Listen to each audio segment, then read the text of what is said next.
Time out muna tayo sa buhay natin dito sa Maynila, mga mare. Magbakasyon muna tayo at mag-relax. I-relax muna natin yung mga utak natin, day, at yung kaliwat ka ng balakang natin. Kailangan din kasi natin to, mga mare, para at least ma-reset tayo ba. Bali, magsasambalis pala kami ngayon, mga mare, at ang bet ko ngayon is camping kineme. Ang tagal ko nang gustong gawin tong camping, day, pero hindi ko magawa nga kasi wala nga kami sasakyan dati. Pero ngayon, na may sasakyan na tayo, magagawa na natin yung camping, day. O, diba, bongga?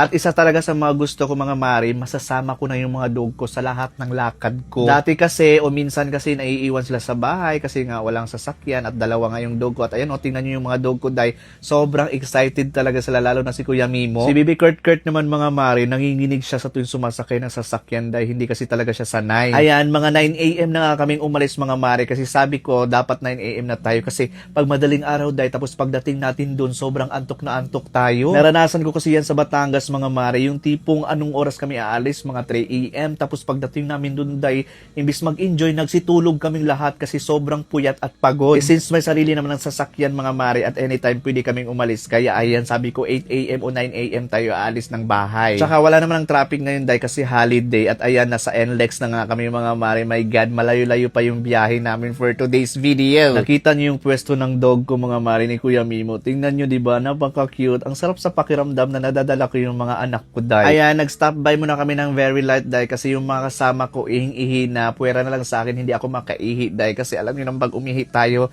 nakaupo. Charis! Pag nakaupo tayong umihi, mga mare, Diyos me, yung marimar, siguradong lalay-lay yung lawit for today's video. Alam niyo naman na tayo mga misis, akong misis na may lawet. Tingnan nyo, may nakita kaming nagpasan ng cruise, day. Tulog na nga yung mga kasama ko. Tingnan nyo yan, oh, kanya-kanya silang tulog, day. Ako hindi talaga ako nakakatulog sa biyahe. At ayan, nasa San Felipe na nga kami, mga mare, at Kabangan ba yun?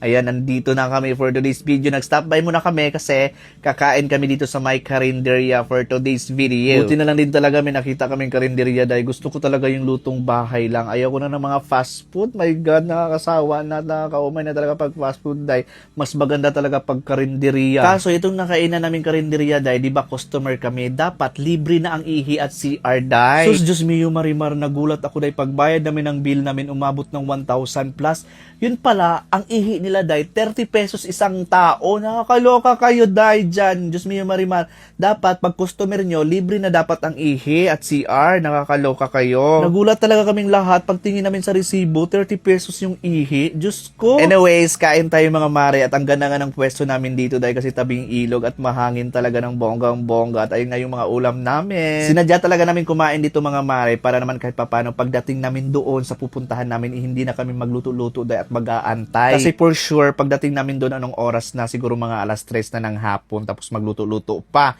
So wala nang time, diba? At least ang luto namin sa gabi na, day. At ayun na nga, nandito na nga kami. My God, sobrang excited ako, day. Pero namalengke muna kami, day, para uulamin namin mamayang gabi for today's video. At ayan, mag-adobong manok lang naman ako at adobong baboy. Yun lang naman, day, kasi isang gabi lang kami dito, day. Tapos kinabukasan, uuwi na din kami. Gusto ko talaga itong ganitong outing, day. Yung hindi na ako magre-rent ng hotel, yung hindi na ako magre-rent ng ano, yung tutulugan namin ba. Kasi camping lang kami, day. So nakatipid ako for today's video. So ang gastos ko lang dito, pagkain lang talaga at gas, tapos entrance. Kaso lang, na-stress yung kaliwat ka ng balakang ko, day. Kasi ang lamig pala dito sa gabi. Diyos me, yung marimar. Wala kaming dalang mga kumot, mga mare. Tapos yung mismong tinulugan namin, day, na tent, wala pang sapin. Diyos me, yung marimar.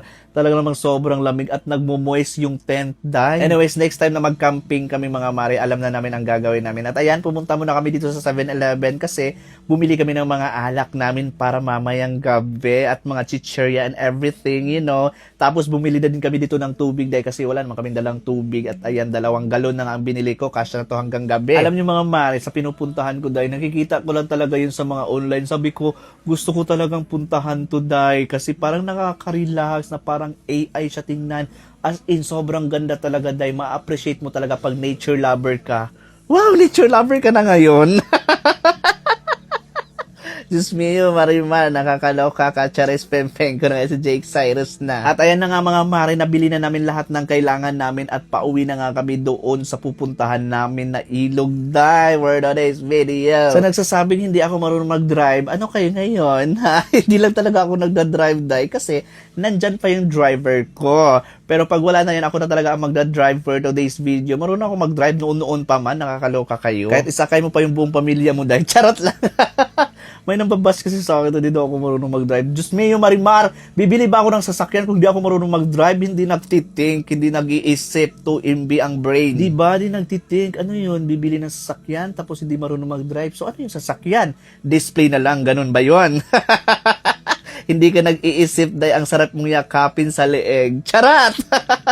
At ayan na nga mga mare, nandito na kami sa may ilog. Hindi ko alam kung anong lugar to, pero ang pangalan ng resort na to, Souls Nature Park. Ganon ang atake na dito tayo. Tapos ilog-ilog lang. Para sa akin mga mare, na-meet ko naman yung expectation ko. Nagustuhan ko yung lugar talaga as in. Meron kasing iba na hinahype lang ng social media mga mare na maganda daw. Pero pag punta mo sa personal, hindi naman. Pero para sa akin in my own experience, nagustuhan ko dito dahil at sobrang ganda talaga. Maaring maganda sa akin, maaring hindi naman sa inyo kasi kanya-kanya naman tayo ng taste. Anyways, ito nga yung setup naman mga mare at isa to sa mga nagustuhan ko dahil kasi pwedeng i-park yung sasakyan sa mismong cottage mismo kaya hindi ka mawo-worry sa sasakyan mo, diba?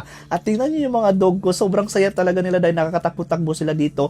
Isa din sa nagustuhan ko dito dahil kasi pet friendly sila dahil hindi bawal ang mga aso dito pero may kasama akong aso yung driver ko. Chares! Pempeng ko na si Jake Cyrus na. Alam nyo mga mare, perfect talaga yung lugar para sa akin, day. Tingnan nyo naman, ang lakas mga kaprobinsya, bay. Parang gusto kong bumalik sa pagkabata ko na nagtatapisaw ako sa ilog, sa sapa, ganong level. Tingnan nyo yun mga mare. O ganyan yung ilog niya mga mare, pero in fairness, dinadayo siya. Ang daming nagka-camping dito. At ayun na nga, niligo ko na nga yung dog ko, diba? At least, diba, na-enjoy yung mga aso ko, yung mga anak ko. Oh my God, sobrang saya talaga ng puso ko dahil na nakikita ko yung mga aso ko na nag-i-enjoy, nakakalakad-lakad, nakakatakbo. My God, isa to sa mga pangarap ko. Today, nakamit ko na yung pangarap ko na yun na madala ko yung mga dog ko sa mga lugar na gusto kong puntahan. Diba? Tingnan nyo yung lugar mga mare, napakaganda, ang simple lang, parang ang tahimik. Wala nang sounds dito dahil bawal yata yung sounds. Hindi naman bawal, may nagpasa sounds pero sobrang hina lang kasi camping nga, diba? Hindi nagbar ka na lang sana kung gusto mo ng sounds at maingay. Chares Pempey Cres, Jake Cyrus na. Ang saya dito mga mare, nakaka-enjoy, nakaka-relax. Puntahan nyo na to dahil, i-search nyo lang Souls Nature Park. Nature Park. At ayun na nga si Mr. nga ang nagluluto for today's video kasi gusto niya mag-rest daw ako. At ayun yung tent namin, dalawa lang yung tent namin. Tapos yung iba doon nasa sasakyan natutulog. O diba, ganyan siya mga mare. Pero maganda talaga siya sa personal. Na-meet talaga niya yung expectation ko. Kasi merong iba diba na, ayun dyan, pangit pala sa personal, ganon. O diba, tingnan niyo yung atake namin dyan. Diba, ganyan lang, day. Ang sarap sa pakiramdam, day. At ang ganda talaga. Si OA, kanina pa ako nagsasabing ang ganda. Cheers muna tayo mga mare kung masikip at maluwang. Thank you Lord dahil pina-experience mo sa amin to. Alam kong mahirap pero ito na-experience namin.